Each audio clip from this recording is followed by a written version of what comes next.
about to have a conversation with a very unique person. She studied to be a neurologist.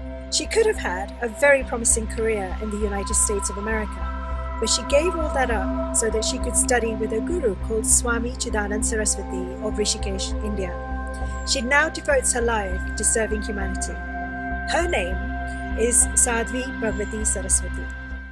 For somebody who's just now starting to get engaged in these conversations, and let's say somebody living in London, working in a bank, or in New York, it's just starting to get interested in these questions. In terms of a practice, like a simple practice on a daily basis, what would you recommend? What would you guide them towards? Wonderful. Well, the good news is that memory, that false identification, that which I've brought into the future, into the present, is a pattern of chemical and electrical activity in our brains. That's really all it is. It's a habit. And what we know is now that our brains can change, which means that we can change it. Because people say, well, I've been like this forever, it's too late, how do I do it? Our brains, we now know, and this is recent. Our rishis and sages have told us this forever, but neurology, even just as recently as when I was getting a PhD, neurology was telling us that, by late adolescence, once the brain has myelinized, you're done. The best you can do is give people pharmaceuticals and adjust the brain as long as they're taking the pharmaceuticals, but that the brain can't be changed. Now we know that the brain is constantly changing. So many things that we do in our lives change the brain. So we can change those patterns. And if you ask, well, how do I start? For each of us, it's going to be slightly different. Yeah. I'm not a proponent of cookie cutter approaches because our clay is different. And so the removal of that isn't going to be a cookie cutter. But a good place to start would be to say, okay, what's my clay? What is it that's holding me back? And then how can I undo that? How can I bring about a different experience? So for example, if what I'm working with is grudges, pain, anger, it's something that happened in the past, let's say, and I've brought that into the present. I was abused in the past. So we have an action that took place, but then we have all of the ramifications in the present, which is I now believe that I am worthless, useless, dirty, a victim. So I've built up an entire identity around the act. It's not just my anger and pain and grudge at he or she who perpetrated this act, but it's also an entire identity I've built up around that. And the decisions that a person makes as a result of what they experience. Of course. Well, I'm going to make decisions based on how I identify myself. If I am worthless and useless, then I'm certainly not going to take a risk to do something that only someone who is worthy and useful and wonderful could possibly succeed at. I'm going to move through my life with that identity of a victim. And so if we say, for example, that my clay is this, or the majority of my clay is this thing that happened in which I was abused, betrayed, cheated, I got the short end of the stick in the universal scheme of things. I feel anger and pain and grudges at he or she or they who did this. And now I've adapted my life accordingly. Well, we start in one place. The first place that I would start is I would say, who is the person to whom that happened? Who's the I? An inquiry is a beautiful place to start. And that's why I say I'm not a big proponent of the cookie cutter approach. What we know about affirmations, and I could say to you, well, okay, so a good place to start is we start with an affirmation. And the affirmation is I look at myself in the mirror every day and I say, I am beautiful, I am worthy. But that's just putting something on top of the mud. And what we know is it tends not to work very well. It's dealing only with the most outermost layer of the conscious mind. Whereas that which is propelling so much of how we act is actually the subconscious mind.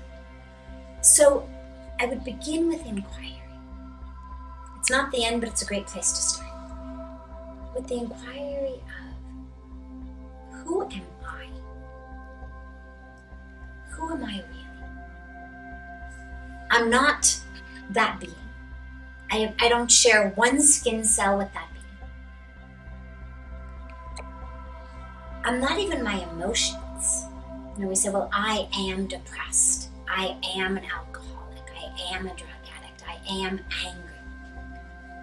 What we now know neurologically is that actually if I take a probe, just a long steel thing, and I stimulate different areas of your brain. The brain actually doesn't have pain sensors. So I actually could go into your brain. And this is how they do all of the neurologic studies. People are wide awake, fully conscious. They tend, of course, to do them only with people who are getting brain surgery anyway, because you don't want to open up people's scalps unnecessarily. But they actually can go in with a probe and stimulate different areas of the brain and make you feel angry. It can stimulate one area and make you feel full of rage. Stimulate another area, make you cry. Stimulate another area, make you feel sexually aroused. Stimulate another area, make you feel so many different things. The point of that being that we identify so deeply with our emotions. Then we say, well, God, if a metal probe could make me angry, or make me sad, or make me feel lust, then clearly that's not I. And then you go even a step further, and you start looking at people with diseases like Alzheimer's and dementia, where even their relationships, they start to forget people who were the most important people in their lives. And yet, they're fully conscious, fully present. They're not in a coma. They're absolutely able to have a conversation. It may not bear any connection to the reality, your reality, but they're fully functional on so many other levels. You say, well, all that's happened in that case is we've had a degeneration of certain proteins in the brain. Well, am I just functional proteins? Of course not. And so we start to inquire, and simply the process of inquiry undoes so much of the bondage. And then we take it a step deeper. And going back to my example, if we say, well, I am that which happened, can I forgive? Can I let go? And I think if I had to pinpoint one practice, if I had to give a cookie cutter type of answer, the practice that I would give would be a practice of letting go. And of course, what we let go of is going to vary person to person. But if you just started a breathing practice, we don't even have to call it meditation, where 10 minutes a day, you sit down and you breathe. And on each exhalation, you literally just let go of a mask, a role, a facade, A belief. a belief. One thing a day. One One thing a week. Well, yeah, I mean, you may be able to do one thing a breath and then just do it again. Yes. It doesn't necessarily have to be for 10 straight minutes I'm giving up the same thing on every breath. It's going to be whatever comes naturally. As I exhale, can I let go of whatever in that breath is forming a vice around who I am? And it varies breath to breath. It could be the anger, the pain, the responsibility, the role, whatever it is. And some things are easier to let go of, and it may be a breath, just simply bringing it into the conscious mind, making that choice freely. I'm going to let this go today. So something. Or even I'm going to just let this go for 30 seconds. Yes. We may not even necessarily be able to say I'll let it go for the whole day. Sadhana, practice. Exactly. So some things may take longer and other things are less sticky. So they may be able to just slide off you, in a given breath. So really, simple practice, simply sitting down for 10 minutes a day, breathing, normal breaths, no fancy meditation practices, definitely no pranayama, just simple, through the nose, out the nose, through the nose, out the nose. Great. And another important piece of that is that letting go is very scary for us. Yes. Brings up a lot of fear. We really are identified with our clay. And so one thing that's very important, I think, for people is that we're not saying let it go forever. What we're saying is we're sitting here on Mother Earth. Mother Earth is sustaining us, holding us, nourishing us, nurturing us. She'll hold this for us. Can I just, it's like you slip into a hot bath. What do? You take off all your clothes. With the knowledge and the awareness that at some point after you get out of the bath, you may want to put them back on again. You may not. You may incinerate them. But they're there for you. Having the experience of being able to sink into the bath, and of course that's just on a physical level, we're talking on a much, much deeper level, but just as a physical metaphor. What if I could let this go? How would it feel?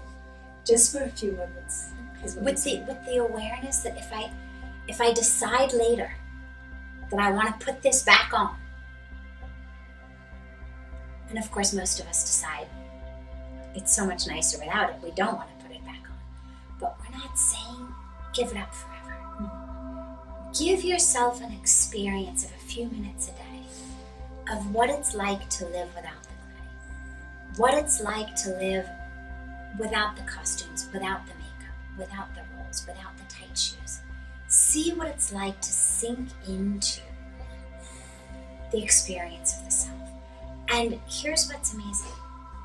As I said, we're not going to call it meditation, and yet, as we let go of that which is keeping us from the self, meditation actually happens. It becomes the fruit, you can say, of the process of letting go. So it's not that I've said, okay, now I'm going to sit down, I'm going to meditate, but then I've got all of this in my head, and I'm going to fight it off and push it away.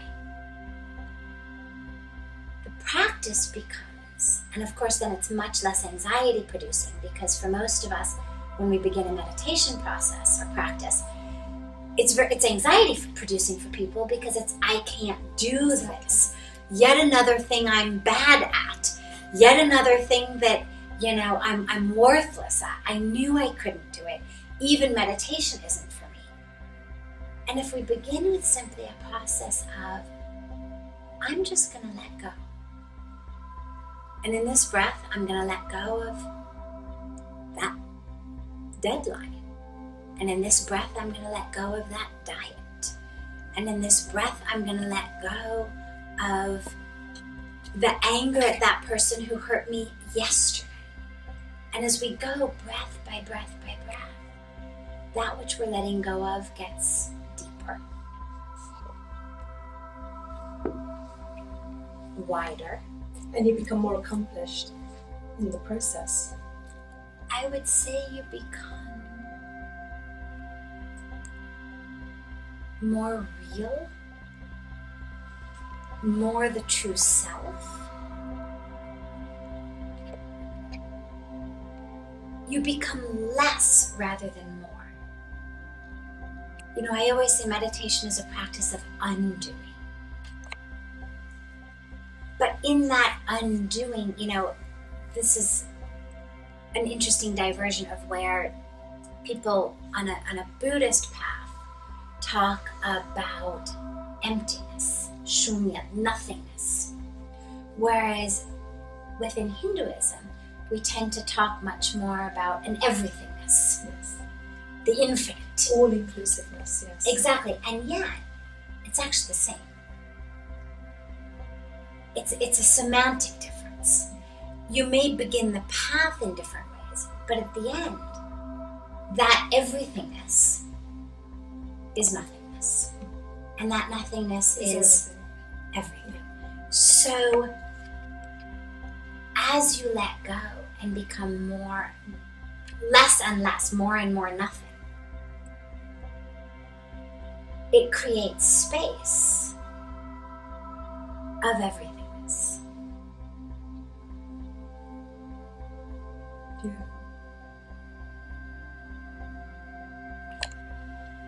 So, you know, meditation is such a big topic. As a yoga teacher, you know, part of what I bring into the classes that I offer is meditation, and exactly as you've said, to just do it through the breath. People come to me and say, but how can I stop my thoughts? How can my mind gets more active. It becomes more combative as I become more silent, or as there is more silence around me. And so this is exactly what you're saying, is that the two are like this. In the beginning, would you say that in the beginning there is more turbulence, and you just need to, what do? You just breathe into it? Yeah, well, look at the ocean. You know, Pujya Swamiji always talks about this, and it's just such a beautiful, beautiful metaphor. He says, on the surface of the ocean is where the waves are. And if you are attached to the highs, if you're living for the highs, looking for the highs, you can be pretty sure you're going to have lows. It's the nature of the way that the waves go. If what you're looking for is peace, you're not going to find it on the surface. At least not for very long. There may be a calm few minutes. But the nature is there's going to be waves, there's going to be turbulence. And the only way to find that constant peace is to go deep. Is to dive down. And so the only answer to the turbulence is not to try to fight off the waves from the surface, but to simply go down. I mean, anybody who's ever swum in the ocean knows that when you're in the ocean, even just at the shore, and you're wading in the ocean, as the waves come, you can never outrun a wave. They're much faster than you are. As the wave comes, the only thing to do is to turn around and actually dive into it. It's the only way to save yourself in the wave. Or if you're out far enough, to just allow the wave to carry you up and then carry you down. But if you're at that place where, you're not quite out far enough and the waves are breaking, the only way to get through it peacefully is every time the wave comes to turn and face it and dive into it. Not to turn your back on it and try to outrun it or to try to fight it. Or another way of saying it in terms of real practice is to surrender into what's coming. Just allow yourself to go with it. But not to hang on to it. We're not attaching ourselves to the wave. We've gone in one direction, it's gone the other. So we've surrendered to it. But surrender to it as we have dived down beneath it. It's not I've surrendered to it and now I'm going to ride it and crash onto the shore and end up getting all, bruised and beaten. I've gone deeply into it. I'm going to continue to deepen my practice, whether it's through the breath, whether it's through a mantra, whether it's through whatever my technique is. And as the turbulence comes, I'm going to surrender to the fact that there's turbulence. But I'm not going to attach myself to the individual thoughts or the individual turbulence. Because typically that's what happens. Oh my God, this thought again, I thought I was done with this. Oh my God, not this again. Or we start to analyze it or judge it. And all that's done is it's actually attached us to that wave. So, in the Western New Age movement, there's a lot of talk about being the source, right? And I always wonder about that. I rather like to think that we are a part of a flow of grace within that overall scheme of things. What do you have to say about this being the source versus being in the flow of grace? I love this question because I come from the West and I come from California, which I don't know sociologically, but it certainly seems like is the birthplace of New Age. of the New Age movement. Say that. And what's interesting about it is that you hear so much of the Eastern philosophy in it, and yet it's been not just diluted, but really misunderstood in ways that I feel are actually very detrimental to people's spiritual path, emotional paths, and psychological paths. It tends to depress sometimes because people pick and choose. They pick and parts choose of a complete philosophy, and something that works in a given setting, and other things that don't necessarily suit. So, well, and I think what they're missing also along with that is the depth behind it. So as you say, be the source. Or you take something, aham brahmasmi. I am the divine, I am the creator, I am that. And the issue with this is, yes, of course it's true. This is what's given to us in the scriptures. And yet, that doesn't mean that I am only that. It doesn't mean that I don't also have an ego and a body and emotions and vasanas and desires and illusion and all of these other all too human traits. Aham brahmasmi, yes, at the core of your being, the untouched core, we are divine. But we've got these bodies, we've got these minds, we've got ignorance, we've got illusion, we've got desires. And to ignore that or to pretend that it doesn't exist is so detrimental to us, because it's the sense of, I'm done. Aham brahmasmi, there is nowhere else to go. I'm perfect. I'm done. Now you should wash my feet and cook me dinner because I'm God. The real awareness is, well, if I'm divine, then so is everyone else. And so actually I should be washing your feet and cooking you dinner because you're God.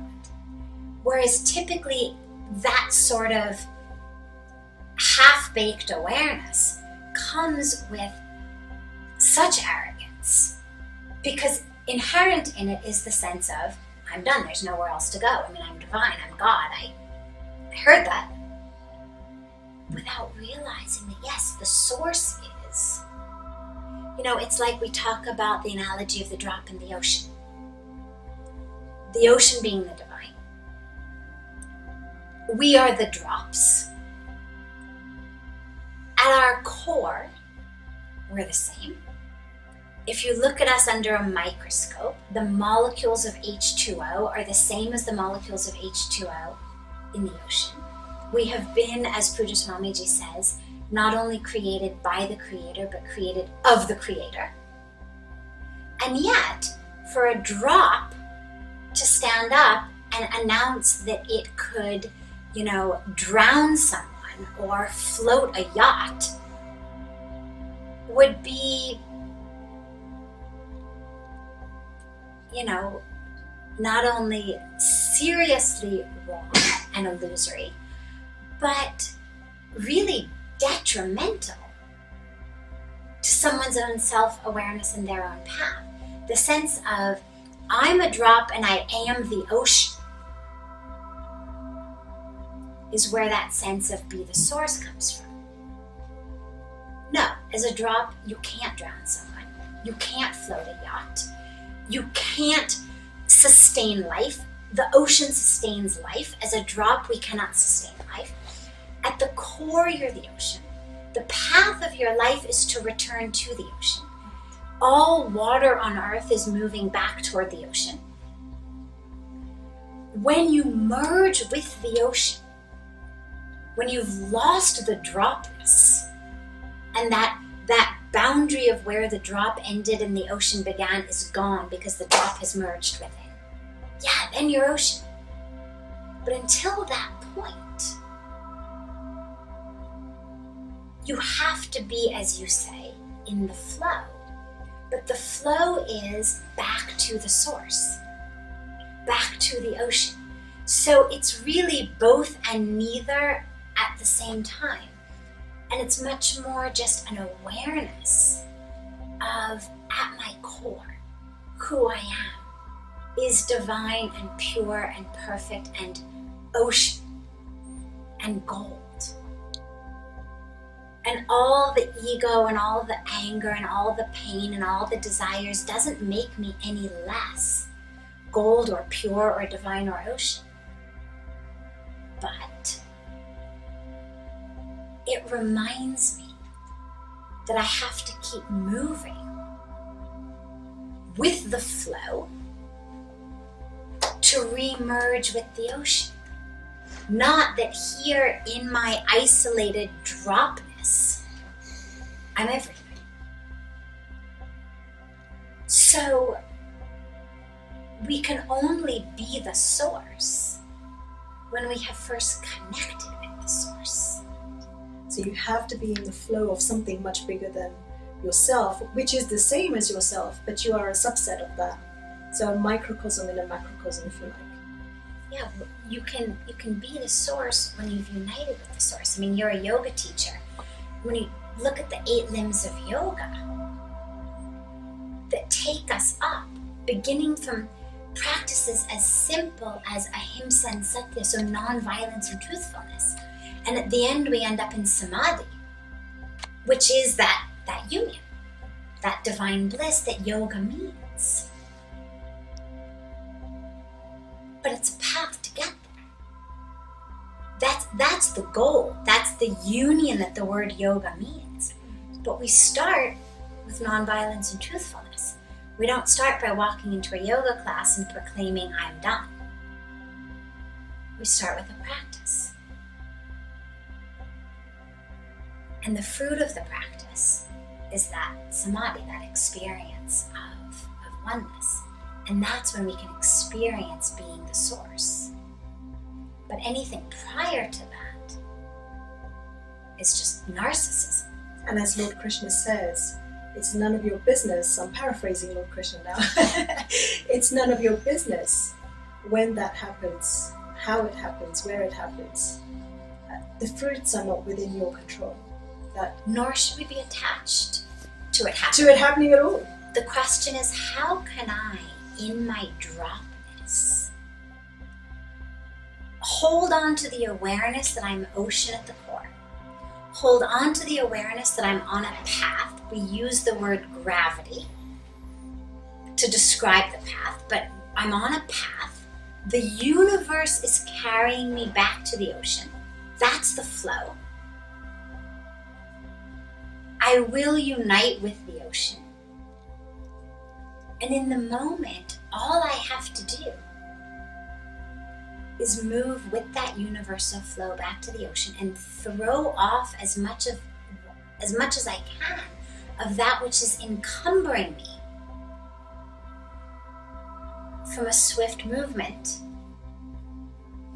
back to uniting with the ocean. Thank you.